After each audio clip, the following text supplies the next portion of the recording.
नाज़रीन, सिंध के मुख़्तलिफ़ शहरनि में बरसात मुतासिरनि जी वाहर न थियण ख़िलाफ़ धरती धड़नि पारां एहतजाजी मुज़ाहिरा करे हुकूमत ख़िलाफ़ सख़्त नारेबाज़ी कई वई।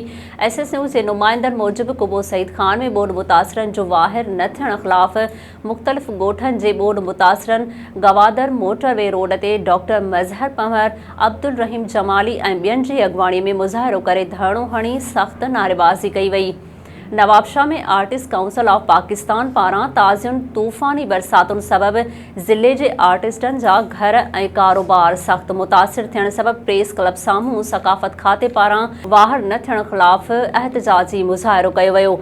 मुज़ाहिरे में सदारती एवार्ड याफ़्ता नवाबशाह वासी अदाकार मंसूर बलोच जे पुटु गुल मंसूर बलोच, सीनियर अदाकारनि हुसैन बुगियो, अदाकार रहीम इंसारी, आसिफ चोयो, ड्रामा डायरेक्टर सनाउल्ला भट्टी, अदाकार ऐं मॉडल वसीम मसावा, शाइर ज़ाहिद चांडियो, रागी मास्टर तुफ़ैल ऐं ॿियनि बि शिरकत कई।